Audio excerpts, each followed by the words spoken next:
നമസ്കാരം.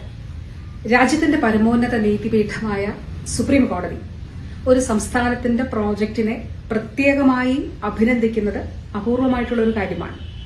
അത്തരത്തിൽ അപൂർവമായ ഒരു അഭിനന്ദനം സംസ്ഥാന വനിതാ ശിശു വികസന വകുപ്പിന് കഴിഞ്ഞ വർഷം ലഭിക്കുകയുണ്ടായി. വകുപ്പിന്റെ കാവൽ എന്ന കുഞ്ഞുങ്ങൾക്ക് വേണ്ടിയിട്ടുള്ള പ്രോജക്റ്റിനാണ് ബഹുമാനപ്പെട്ട സുപ്രീം കോടതിയുടെ പ്രത്യേക അഭിനന്ദനം ലഭിച്ചത്.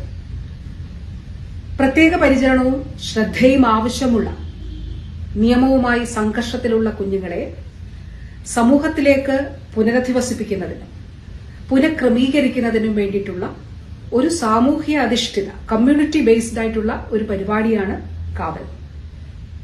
ഇതുൾപ്പെടെ ഒട്ടനേകം പരിപാടികളാണ് സംസ്ഥാന വനിതാ ശിശു വികസന വകുപ്പ് ഈ കഴിഞ്ഞ 3 വർഷക്കാലം സംസ്ഥാനത്ത് ഏറ്റെടുത്ത് നടപ്പിലാക്കി വരുന്നത്.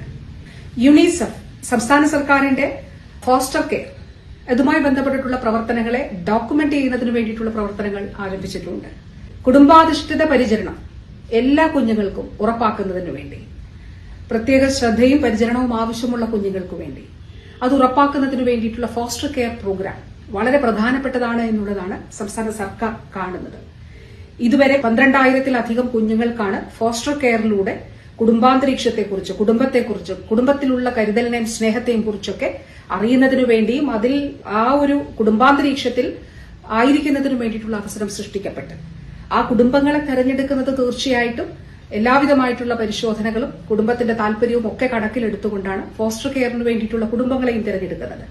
വളരെ പ്രധാനപ്പെട്ട കാര്യം, ഈ 12,000 കുടുംബങ്ങളിൽ അല്ലെങ്കിൽ ഫോസ്റ്റർ കെയർ ലഭിച്ച 12,000 കുഞ്ഞുങ്ങളിൽ 1000-ഓളം കുഞ്ഞുങ്ങളെ പിന്നീട് അതേ കുടുംബങ്ങൾ തന്നെ, ഫോസ്റ്റർ കെയർ നൽകിയ കുടുംബങ്ങൾ തന്നെ അവരുടെ കുടുംബത്തിലേക്ക് അവരുടെ കുഞ്ഞായിട്ട് അഡോപ്റ്റ് ചെയ്യുന്നതിന് വേണ്ടിയിട്ടുള്ള നടപടികൾ സ്വീകരിച്ചു പൂർത്തിയാക്കി എന്നുള്ളതാണ്. രണ്ടാം പിണറായി വിജയൻ സർക്കാരിന്റെ 3 വർഷ കാലയളവിൽ സംസ്ഥാന വനിതാ ശിശു വികസന വകുപ്പ് നടപ്പിലാക്കിയ പ്രവർത്തനങ്ങളിൽ ഏതാനും ചില കാര്യങ്ങൾ മാത്രമാണ് ഇവിടെ കുറിക്കുന്നത്. സംസ്ഥാനത്ത് സ്ത്രീ ശാക്തീകരണവുമായി ബന്ധപ്പെട്ടും സ്ത്രീ സുരക്ഷയുമായി ബന്ധപ്പെട്ടും സ്ത്രീധന നിരോധന ചട്ടങ്ങളിൽ ഭേദഗതി വരുത്തി എല്ലാ ജില്ലകളിലും ഡൌറി പ്രൊഹിബിഷൻ ഓഫീസർമാരെ നിയമിച്ചു. സ്ത്രീധനം സംബന്ധിച്ചും സ്ത്രീധന പീഡനം സംബന്ധിച്ചുമുള്ള പരാതികൾ നേരിട്ട് സ്വീകരിക്കുന്നതിന് പോർട്ടൽ രൂപീകരിച്ചു. തൊഴിലിടങ്ങളിലെ സ്ത്രീകൾക്കെതിരെയുള്ള ലൈംഗിക അതിക്രമങ്ങൾ തടയുന്നതിന് വേണ്ടിയിട്ടുള്ള സമിതികൾ എല്ലാ സ്ഥാപനങ്ങളിലും നടപ്പിലാക്കിയിട്ടുണ്ടോ എന്നുള്ളത് മോണിറ്റർ ചെയ്യുന്നതിന് വേണ്ടിയിട്ടുള്ള പ്രത്യേക പോർട്ടൽ ആരംഭിച്ചു. സ്ത്രീ സുരക്ഷയ്ക്കായി കനൽ ക്യാമ്പയിൻ ആരംഭിച്ചു. സംസ്ഥാനത്തെ അംഗനവാടികളിൽ രാജ്യത്ത് തന്നെ ആദ്യമായി കുട്ടികൾക്ക് മുട്ടയും പാലും കൊടുക്കുന്ന പദ്ധതി ആരംഭിച്ചു. സംസ്ഥാന സർക്കാരിന്റെ ബജറ്റിൽ പ്രത്യേക തുക വകയിരുത്തിയാണ് ഈ പദ്ധതി നടപ്പിലാക്കുന്നത്. റെസ്പോൺസിബിൾ പേരന്റിംഗ്, ഉത്തരവാദിത്വ രക്ഷകർതൃത്വം, അത് സാധ്യമാക്കുന്നതിനായി തദ്ദേശ സ്ഥാപന അടിസ്ഥാനത്തിൽ പേരന്റിംഗ് ക്ലിനിക്കുകൾ ആരംഭിച്ചു. പേരന്റിംഗിൽ ശാസ്ത്രീയമായ മാർഗനിർദ്ദേശം നൽകുവാൻ ഔട്ട്റീച്ച് ക്യാമ്പുകൾ സംസ്ഥാന വ്യാപകമാക്കി. അംഗനവാടികളിലെ പാഠ്യപദ്ധതികളിൽ ജെൻഡർ ഓഡിറ്റിംഗ് സാധ്യമാക്കി. ആദിവാസി സ്ത്രീകളുടെ ഉന്നമനത്തിനായി വനമിത്ര വനിതാ ശാക്തീകരണ പദ്ധതി നടപ്പിലാക്കി.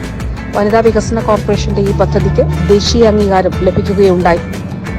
ഈ 3 വർഷ കാലയളവിനുള്ളിൽ സംസ്ഥാന വനിതാ വികസന കോർപ്പറേഷൻ 1,42,450 സ്ത്രീകൾക്ക് തൊഴിൽ നൽകിയിട്ടുണ്ട്. സ്ത്രീകൾക്കായി ഡിജിറ്റൽ സാക്ഷരതാ പദ്ധതി, ഡിജിറ്റൽ പാഠശാല നടപ്പിലാക്കി.